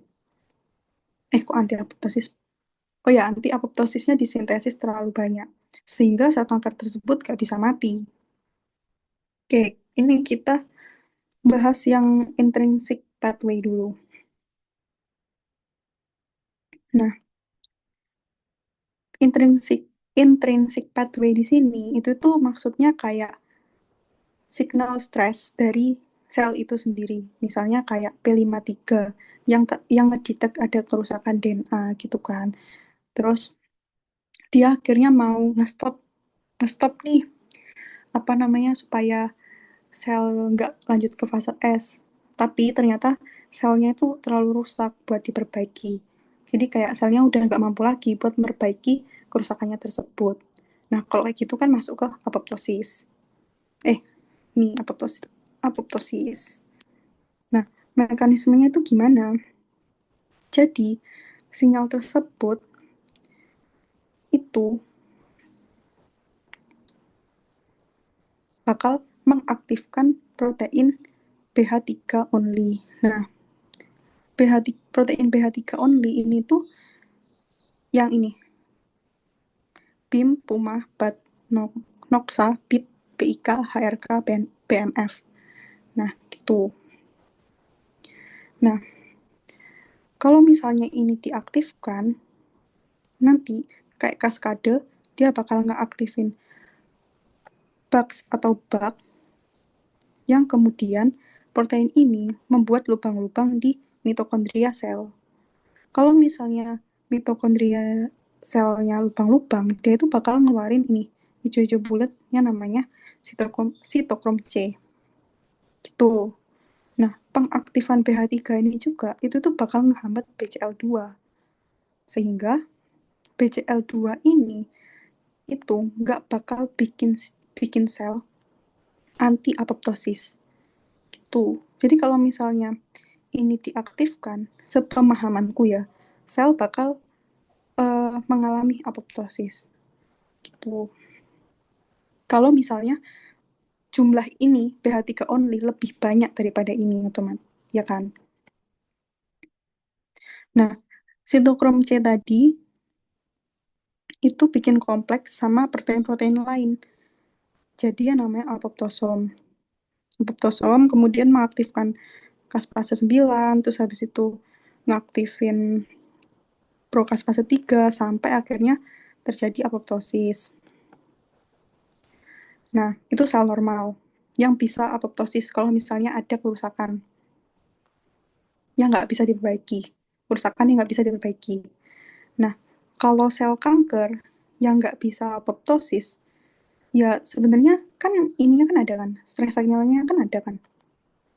Tapi BCL2 ini tuh terlalu banyak diekspresikan sehingga dia bakal ngehalangin ini. BH3 only, terus habis itu dia juga bakal otomatis ngehalangin ini sehingga apa namanya mitokondria ini nggak bisa dibolongin. Kalau mitokondria nggak bisa dibolongin, otomatis kan nggak bisa ngeluarin bunderan-bunderan ini kan, nggak bisa ngeluarin sitokrom C, sehingga sel itu bakal nggak mati, bakal terus hidup meskipun ada stress signal gitu. Nah, kalau misalnya di PPT Pak Mahar kan overekspresi BCL2 ngehalangin ini toh, sehingga nggak apoptosis. Nah, ini aku ngaitin konsep kalau misalnya ada kerusakan P53, P53-nya kan jadi nggak poten. Nah, sehingga kalau P53-nya nggak poten, kayak sel itu sebenarnya ada kerusakan, tapi kan nggak ada yang ngedetek. Sehingga, apa namanya, karena sel nganggapnya kayak normal-normal aja, nggak ada kerusakan, otomatis kan pH3 nggak diproduksi. Jadi nggak ada yang ngehambat BCL2. Tuh, dia bisa dua sih, antara overekspresi karena kita bahasnya overekspresif, otomatis kan kita fokus ke yang nomor satu aja. Tapi kayak ini aku nambahin konsep aja gitu, yang ada hubungannya sama ini. Inaktivasi gen TP53. Oke, lanjut. Nah, ini kan tadi fokusnya di yang intrinsic pathway. Sekarang kita bahas di extrinsic pathway. Oke, um, sebenarnya konsep yang sama ini itu dipakai ketika ada mikroba, ada patogen yang masuk di dalam tubuh. Nah, kalian belum dapat biometrik soalnya, jadi aku jelasin pelan-pelan dulu aja. Nah, semua sel itu pasti punya reseptor VAS, FAS atau TNF. Nah, kenapa kok kayak gitu? Karena tubuh itu perlu membunuh sel yang udah tua ataupun terinfeksi virus ataupun terinfeksi patogen sama lain-lain dan lain-lain. Nah, eh kan ada apa ya? Gimana ya jelasin ya? Katakanlah ya, sel imun itu kan kayak patroli gitu kan. Nah, terus kalau misalnya ada kerusakan, itu kan pasti kayak ada apa ya? Signalnya lagi gitu loh, kayak sitokin gitu-gitu kan. Nah, ketika sel imun, misalnya sel sitotoksik, nemuin sel yang harus dimatiin, dia itu bakal nempelin fas ligand ke reseptor fas di sel target. Sehingga dia itu bakal membentuk ini, DISC, yang panjangannya Dead Inducing Signaling Complex. Sehingga kas fase 8 bakal aktif, kemudian apoptosis bakal terjadi. Nah, simpelnya kayak ini extrinsic pathway itu kayak kita dapat sinyal apoptosisnya dari luar dari sel imun. Tapi kalau yang ini itu dari dalam selnya sendiri. Kayak P53 itu tadi kan. P53 kan ada di sel itu sendiri, bukan di luar. Bukan kayak dari uh, sel T gitu kan. Nah, kalau di sel kanker, dia kan istilahnya kayak ngecit apoptosis kan. Jadi dia itu ngurangin ini reseptor FAS-nya atau reseptor TNF alfanya, sehingga ya dia nggak apa ya kemampuan peluang buat apoptosis kan berkurang. Nah, selain itu, dia itu juga mampu buat ngebuat reseptor, tapi reseptor yang fake, kayak reseptor decoy. Nah, apa ya, katakanlah ligannya itu masih bisa gitu berikatan sama reseptornya, tapi kemampuan kemampuan ligan setelah berikatan ke reseptor buat ngeaktifin jalur ini semua kayak ke bawah sehingga dia bisa apoptosis itu nggak bisa karena reseptornya itu kayak fake fake decoy reseptor. Nah, pembuatan decoy reseptor ini tuh nggak cuma di kanker, tapi kayak apa ya, eh mikrob mikrob lah, patogen. Setahu aku juga bisa bikin decoy reseptor. Setauku ya. Kemudian ini juga menghasilkan protein penghambat aktivasi caspase 8 dalam jumlah banyak. Yang artinya ini C-flip di sini. Ya, sebenarnya sama aja sih kayak mekanismenya sama yang intrinsik, tapi apa namanya, sinyalnya cuman yang intrinsik ya dapat dari dalam, kalau yang ekstrinsik dari luar gitu aja sih. Apakah soal ujiannya keluar kayak kasus apa yang diaktifkan oleh extrinsic pathway? Nah, tahun lalu di tahunku itu nggak ada sih, lebih kayak ke pemahaman. Tapi di asetosal yang beredar di angkatanku itu masih muncul gitu. Kalau misalnya kalian mau apalin ya nggak apa-apa sih. Oke, masuk yang keempat sekarang. limitless growth potential. Nah, tadi udah nggak bisa apoptosis, sekarang growth potentialnya limitless, yang artinya kayak dia jadi immortal gitu kan. Oke, ini tuh ada hubungannya sama telomer. Nah, kalian juga pasti udah familiar sama konsep ini. Kayaknya ini dibahas deh waktu SMA. Soal pemendekan telomer, berarti selnya tambah tua. Kalau tambah tua nanti selnya bisa mati, terus digantikan. Itu kayaknya pernah dibahas deh waktu SMA. Oke, eh, jadi intinya di sini kapasitas sel untuk membelah itu dibatasi oleh pemendekan telomer. Nah, telomer itu apa sih, Kak? Jadi telomer itu ini loh kayak ujung ujung-ujungnya kromosom. Nah, telomer itu tuh punya basa nitrogen yang spesifik yang terus berulang kayak di sini. TTAGGGG. Tuh, itu namanya telomer. Nah, itu cuma spesifik kayak gitu. Nah, kalau misalnya setiap pembelahan telomernya tambah pendek, itu nanti sel bisa eh, ngalamin yang namanya fase senescence, senescence. Terus akhirnya sel itu berhenti membelah. Terus kemudian dilanjutkan sama apoptosis. Gitu. Nah, fenomena ini itu umumnya bagian dari penuaan alami dari tubuh. Gitu.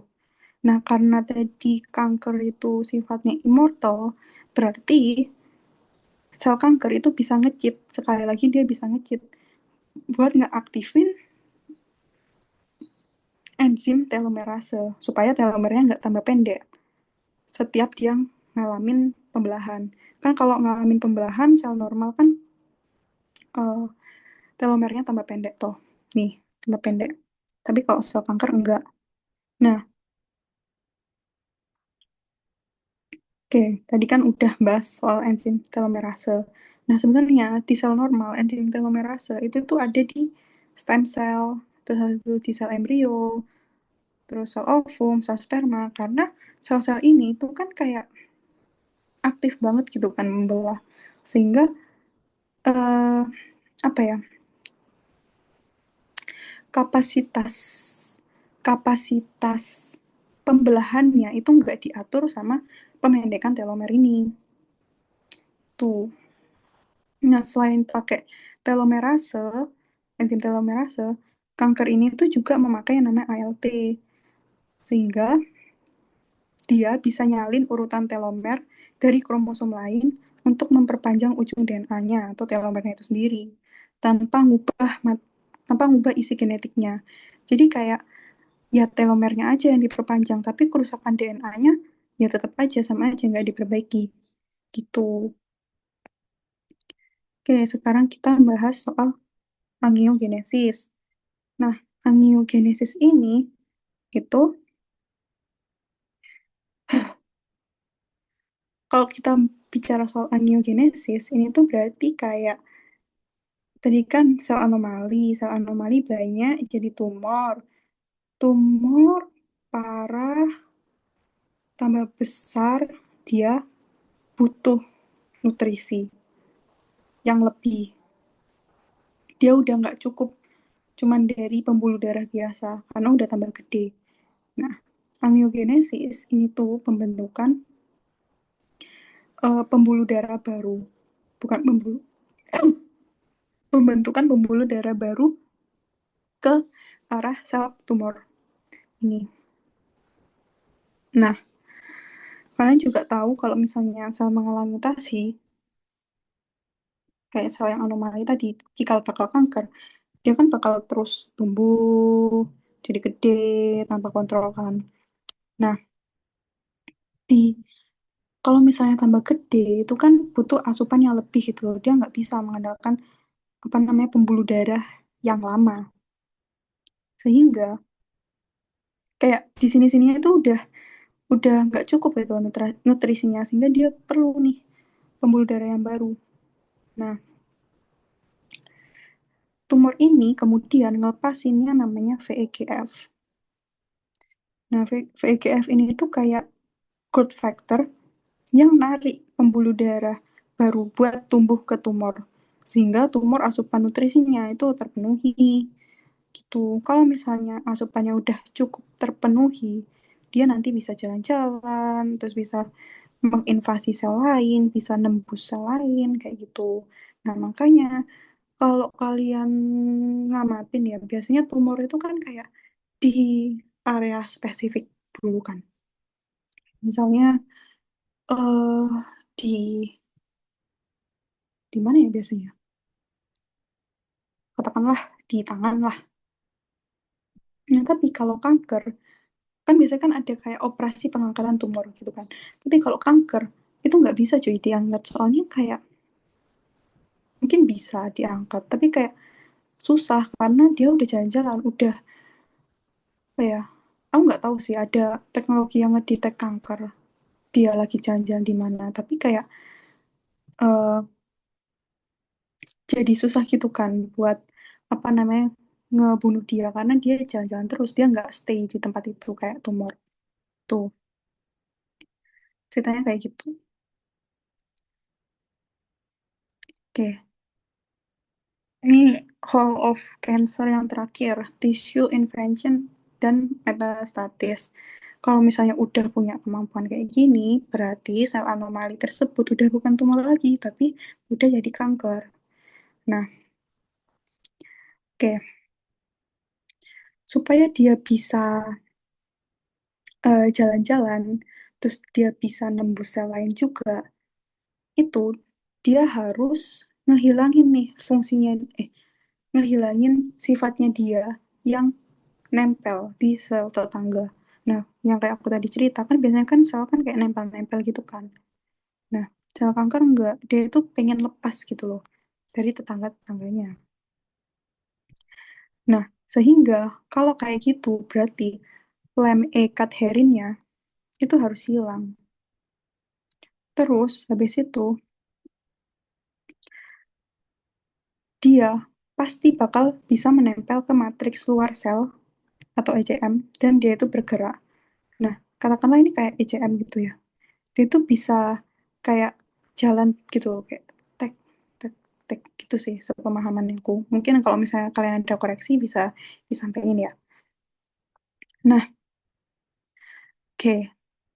Kalau misalnya cadherinnya berkurang, berarti kan protein penyusunnya kayak ini, beta katenin, alfa katenin, itu kan kayak eh, banyak gitu loh di dalam sel. Soalnya ini rusak kan e-cadherinnya.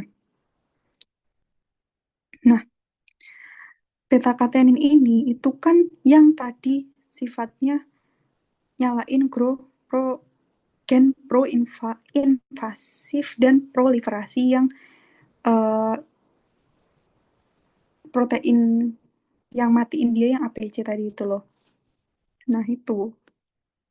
Jadi kayak apa ya, kerusakannya tuh di mana-mana gitu loh. Nah, terus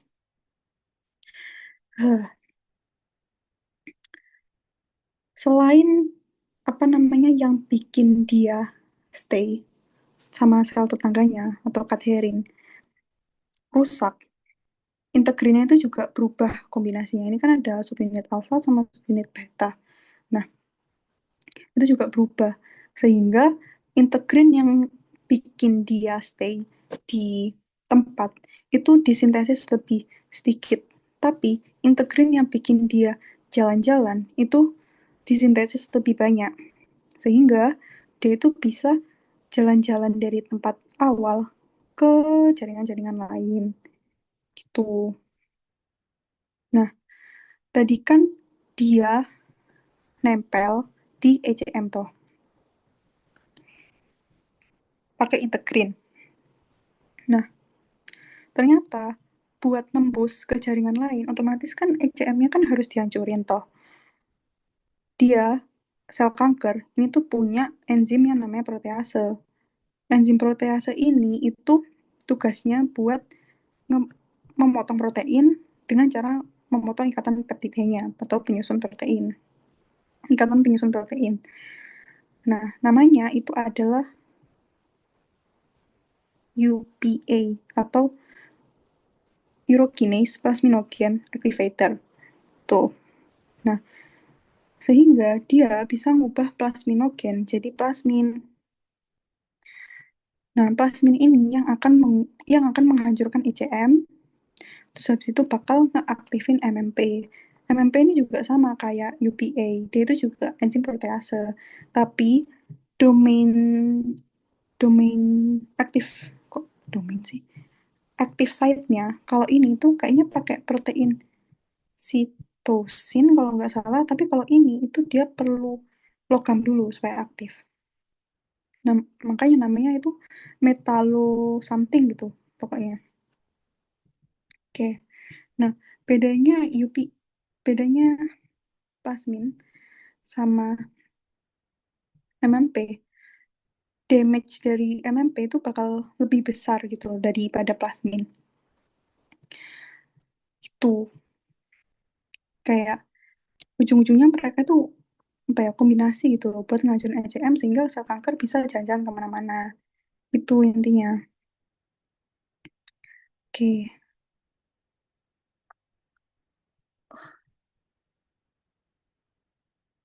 kita coba lihat ya latihan soalnya supaya kalian lebih kebayang.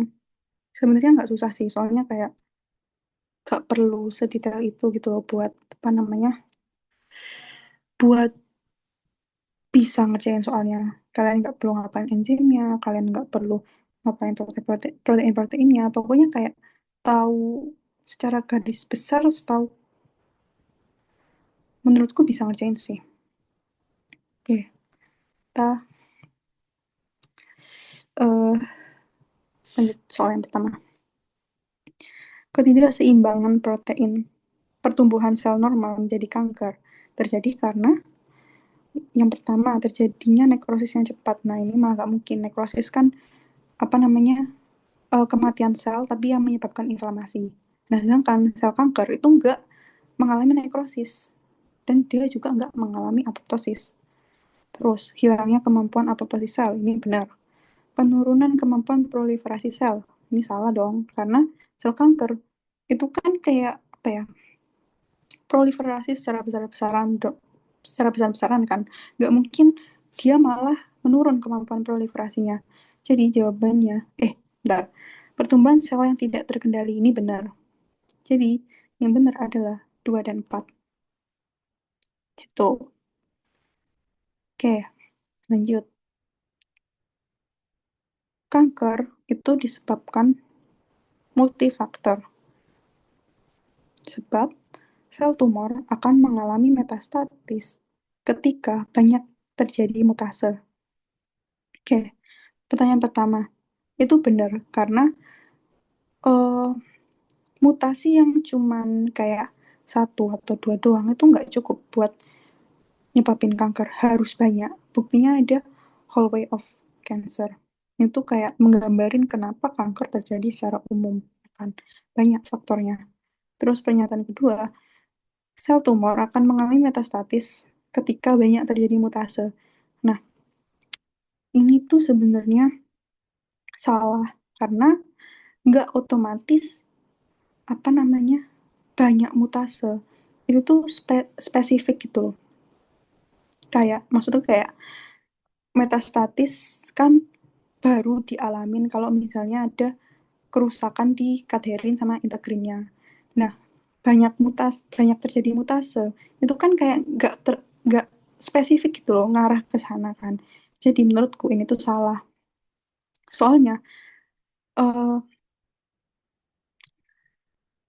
sel tumor itu kan dia nggak apa ya, meskipun dia apa sih mutasinya banyak tapi kan dia nggak ada kemampuan buat gerak-gerak, terus tuh nggak punya kemampuan buat invasif ke daerah lain, itu kan nggak ada toh. Jadi menurutku jawaban yang benar itu yang gitu.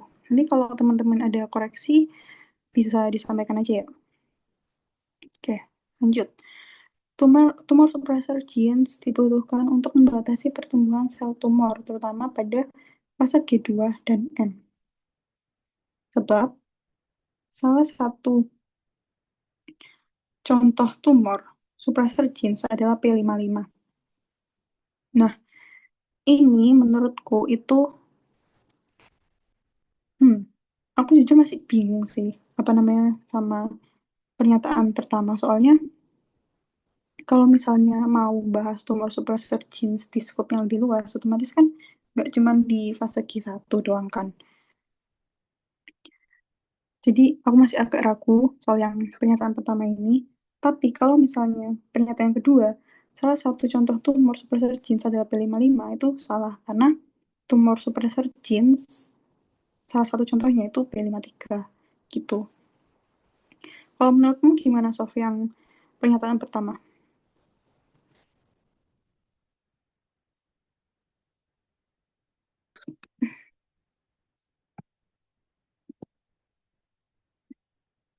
Halo, halo, gimana? Menurutmu pernyataan Maaf. aman-aman.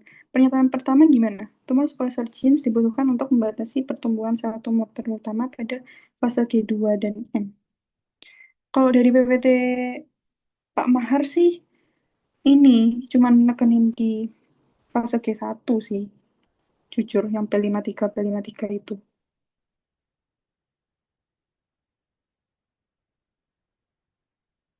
Kamu dulu jawab apa? Ingatku ya, aku jawab salah, tapi alasannya itu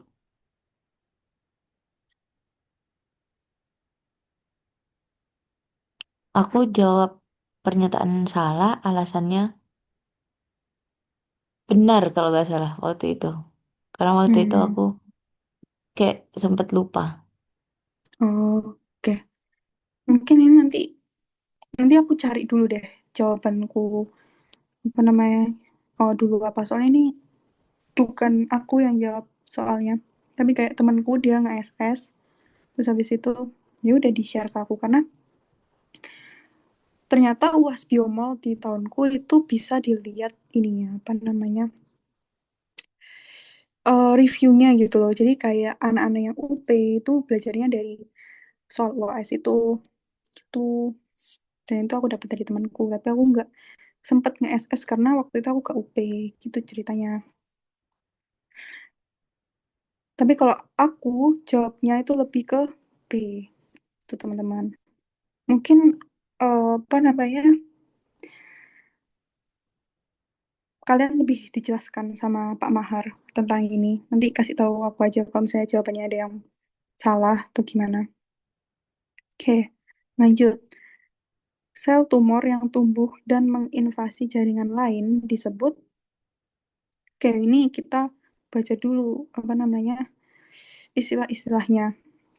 Nah, menginvasi jaringan lain itu kan berarti udah jadi kanker toh. Nah, kanker itu tumor yang ganas karena dia bisa invasi sama metastatis. Nah, tumor yang ganas ini itu namanya malignant tumor. Kalau bening tumor itu tumor, ya tumor biasa, tumor yang diam di tempat. Tuh. Kalau metastatik tumor, hmm, ini nggak apa ya, nggak lengkap gitu namanya. Bisa jadi metastatik itu nggak invasif, kayak nggak apa ya, dia cuma punya kemampuan metastatik doang, tapi nggak ada apa namanya kemampuan buat invasif. Beda sama malignant tumor, dia punya dua-duanya. Kalau primary tumor, eh itu cuman kayak ya tumor asalnya dari mana. Nah, misalnya tadi kayak di leher gitu kan, ya udah itu primary tumor. Cuman di satu tempat itu tok. Kalau multiple tumor itu banyak benjolan, tapi belum tentu dia itu bisa menginvasi sama metastatis gitu. Pokoknya inget-inget aja kalau malignant tumor itu yang ganas gitu. Oke. Yang benar terkait tumor supresif gene adalah, oke, ini gampang ya. Tumor supresif, supresif berarti ngehambat. Oke, opsi satu benar. Pengendali, pengendali fisiologi sel. Benar dong, soalnya dia apa ya? Karena ngehambat tadi dia tuh istilahnya tameng supaya kanker nggak terbentuk, gitu kan. Bersifat resesif. Itu aku cari di PPT-nya Pak Mahar itu ternyata benar kalau tumor supresif gene itu resesif. Tapi aku jujur aku juga kurang paham sama tumor supresor genes yang sifatnya resesif karena waktu itu aku juga gak dijelasin gitu teman-teman. Kalau penyebab mutasi gen nggak mungkin karena normalnya tumor supresif gene itu ya menghambat adanya mutasi gen kan. Jadi jawabannya satu 2 3. Oke, lanjut. Ekspresi berlebih protoonkogen akan berisiko meningkatkan kejadian kanker. Benar dong, sesuatu yang berlebih dari sel penjaga protoonkogen, terus habis itu tumor suppressor, dan apa tadi namanya? DNA something itu bakal meningkatkan kejadian kanker. Pernyataan pertama benar. Proto-onkogen yang termutasi akan menjadi onkogen yang meregulasi proliferasi sel berlangsung tanpa henti. Ini benar juga ya. Soalnya kalau misalnya kita ngomongin soal proto-onkogen, berarti kayak, oh sel, apa namanya, eh gen-gen yang ngatur supaya sel bisa proliferasi, ya kan? Tapi kalau ada mutasi, berarti dia terlalu berlebihan sehingga nanti proliferasi selnya itu berlangsung tanpa henti. Jadi jawabannya yang E, pernyataan benar, alasan benar, dan ada hubungan. Baik teman-teman,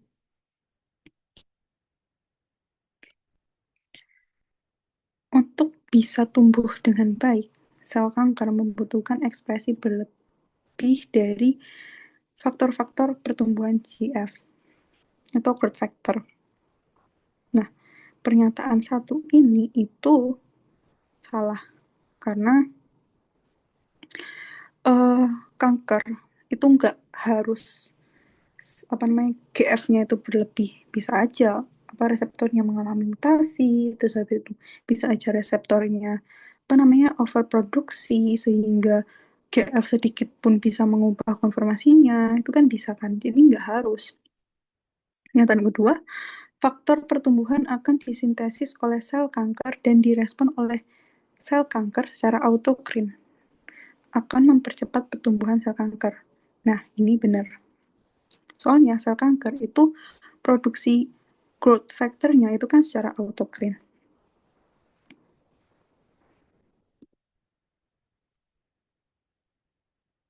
Untuk bermetastatis, sel kanker membutuhkan pertumbuhan pembuluh darah baru. Nah, ini benar. Soalnya tanpa ada asupan yang cukup, logikanya sel kanker kan kayak sel tumor nggak bakal berubah jadi kanker, gitu kan. Sebab pembuluh darah baru dibutuhkan untuk suplai nutrisi pada sel kanker yang terus bertumbuh. Nah, ini benar dan ada hubungannya.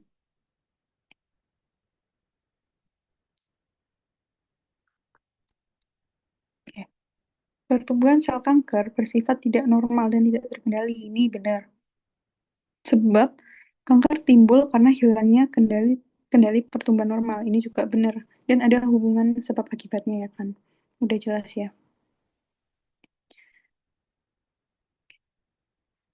Oke. Selain faktor pertumbuhan atau growth factor sebagai ligan yang mengalami ekspresi berlebih pada beberapa jenis kanker reseptor, pada beberapa jenis kanker, reseptor faktor pertumbuhan GF juga mengalami ekspresi yang berlebih. Ini benar. Sebab aktivasi reseptor pertumbuhan ini dapat terjadi karena mutasi pada gen yang mengkode reseptor tersebut. Nah, itu juga benar karena dan ada hubungannya. Nah, ini tuh sebenarnya kalau misalnya kalian zoom in di especially yang ini, sebentar. Beberapa jenis kanker reseptor faktor pertumbuhan juga mengalami ekspresi yang berlebih. Ini tuh maksudnya reseptor faktor pertumbuhan yang mengalami ekspresi berlebih. Jadi kayak reseptornya yang mengalami ekspresi berlebih. Nah, itu ada di wait sini. Nah, eh nih amplification of over expression of her gene. Nih, terus kalau nggak salah ya, aku baca-baca tuh kalau yang reseptornya berlebih itu lebih ke kanker payudara. Nih, itu sebenarnya ada di kata-kata di sini. Aku nggak tahu sih apa namanya Pak Mahar bilang atau jelasin soal ini juga di kelas kalian, tapi waktu di kelasku beliau sempat mention di yang family HER sama VAGFR itu gitu.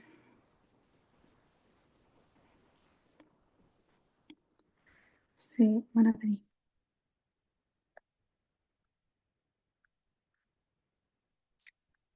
Itu benar. Sebab aktivasi reseptor pertumbuhan ini dapat terjadi karena mutasi pada gen yang mengkode reseptor tersebut. Nah, ini benar kan? Soalnya kayak nggak mungkin reseptor suatu protein tiba-tiba rusak secara sendirinya tanpa ada kerusakan di faktor penyusunnya, yakni gen, gitu kan? Jadi itu benar dan ada hubungan. Gitu. Udah selesai. Mohon maaf ya teman-teman, aku agak ngebut soalnya aku nggak pengen overtime kayak kemarin. Apakah ada yang ditanyakan?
Apakah ada yang mau ditanyakan lagi, guys?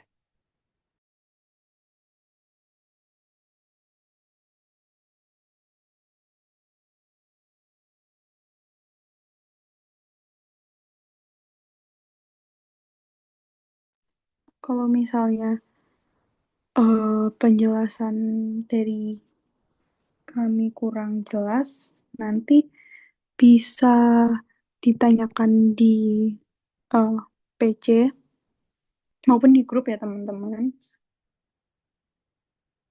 Mungkin aku tunggu sampai 2010 kali ya. Ya nggak, Sof?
Oke, selamat.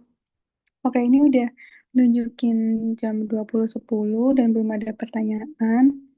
Mungkin tutorial hari ini, pertemuan terakhir Biosalmol, bisa dicukupkan ya teman-teman. Semoga apa namanya selama 1 semester ini ilmu dari aku dan Sofia bisa bermanfaat dan dapat membantu kalian sama ujian. Semoga apa namanya nilai Biosalmol di semester ini bisa dapat A semua dan nanti UTS-nya juga dilancarkan. Jawaban yang ragu semoga dibenarkan sama Tuhan. Oke, terima kasih teman-teman. Sampai jumpa di lain waktu. Amin. Terima kasih teman-teman semua. Semoga bermanfaat ilmunya. Oke, bye-bye teman-teman. Sampai jumpa di lain kesempatan.